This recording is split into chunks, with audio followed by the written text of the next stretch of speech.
As-salaam wa-alaikum, brothers and sisters. Welcome to Year 6 of the 17 Verses podcast. I'm your host, Maher Haq. In this podcast, we take a small selection from the Quran every day and recite it to you in plain English, so you can get a small slice of God's Word while you go about your day. By averaging 17 verses per day, we're able to break the Quran down into manageable pieces and finish it in 1 year. If you enjoy the podcast, please help spread the word. Tell your friends and family, subscribe in iTunes or Stitcher or wherever you get your podcasts, and write us a review. Show notes and a text episode can be found at 17verses.com. That's the numbers 17verses.com. Today's selection is from Surah 43, Az-Zukhruf, or the Golden Adornments, verses 57 through 67. These verses talk of Prophet Isa, or Jesus, and how he was only a mortal man, and serves as a harbinger of the end times. Tafseer for this selection concerns the view of Jesus as Son of God or God in early Christianity and in Arabia, and his role in the end times.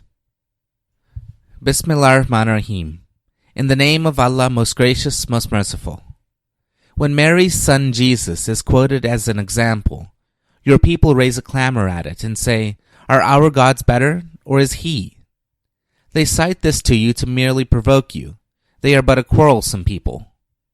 Jesus was no more than a mortal, whom we favored and made an example to the children of Israel. Had it been our will, we could create angels for you to succeed you in the earth. Jesus is, in fact, a sign for the coming of the hour of doom. Therefore, have no doubt about its coming. Follow me. This is the right way. Let not Shaitan or Satan mislead you, for he is your open enemy. When Jesus came with clear signs, he stated, "I have brought you wisdom, and come to clarify some of those things about which you have disputes. So fear God and obey me. Surely it is God who is my Lord and your Lord. So worship him. This is the right way." In spite of these teachings, the factions disagreed among themselves. So woe to the wrongdoers from the punishment of a painful day.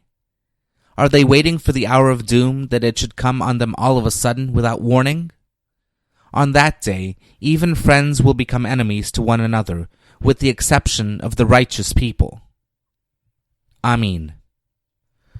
Now concerning the view of Jesus as a God or Son of God in early Christianity and in Arabia, in verses 57 through 59. Quote, Jesus was a man and a prophet to the children of Israel, though his own received him not. Some of the churches that were founded after him worshipped him as God and as the Son of God, as do the Trinitarian churches to the present day. The Orthodox churches did so in the time of the Holy Prophet.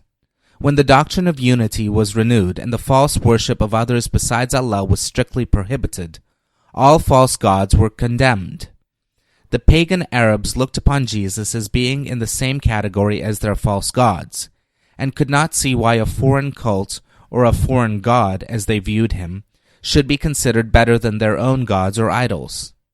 There was no substance in this, but merely mockery and verbal quibbling. Jesus was one of the greater prophets. He was not a god, nor was he responsible for the quibbling subtleties of the Athanasian Creed. Unquote. Lastly, concerning Jesus' role in the end times in verse 61. Quote, this is understood to refer to the second coming of Jesus in the last days before the resurrection, when he will destroy the false doctrines that pass under his name, and prepare the way for the universal acceptance of Islam, the gospel of unity and peace, the straight way of the Quran. Unquote. Thank you. This concludes today's episode of the 17 Verses podcast. I hope that this selection helps increase your understanding of the Holy Quran just a little bit. If you like the podcast, you can subscribe in iTunes or Stitcher and write us a review. Or you can grab the RSS feed and put it into your own podcast app. The show notes, including a text version of this episode, can be found by going to 17verses.com. That's the numbers 17verses.com. Thank you, and be well.